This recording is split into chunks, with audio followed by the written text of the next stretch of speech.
Hi everybody, welcome to my channel, Frugalisama. My name's Sam and this is where I talk about all things sewing. Just a quick announcement to say that this is just a short Frugal Friday video today. So I haven't got time to make a full video this week looking at free patterns and discounts and what have you, but I did want to give you the heads up of a little challenge held by Sew Over 50 that's going to be happening in August because it ties in with the sustainability videos that I've been looking at.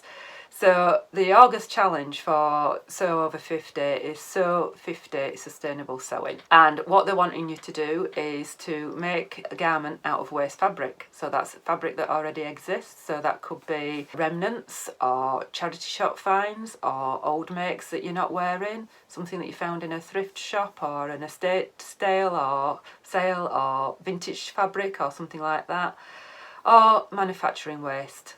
Maybe you've picked something up in a fabric swap, or you've been to a sewing meetup and got something there, or a de-stash account, something like that.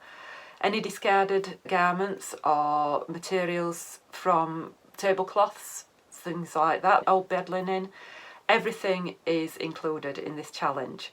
So there are no age restrictions for this.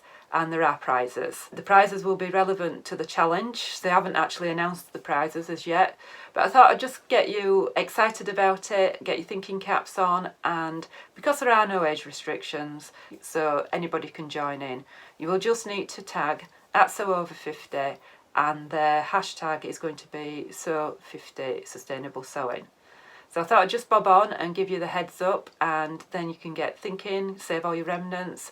It will probably be garments. They usually tend to talk about garments rather than things for the home. But something like this jacket that I made out of old jeans, for example, that will probably count. So normal service will resume next week, and I will come back and tell you of any prizes that I'm aware of for this challenge and any free patterns that I found that week. So if you've got any ideas of how to make garments out of scraps or any scrap busting ideas, let me know below. I'll probably do a full video of inspiration for this challenge as well. Most of my Frugal Friday videos are looking at free patterns, but I've got lots of videos about how to sew sustainably. So if you like that sort of thing, please remember to subscribe and hit the notification bell. That will tell you when I've got new videos out. So that's it from me today. That's just my quick Frugal Friday update, and I will speak to you later. Thanks for watching. Bye.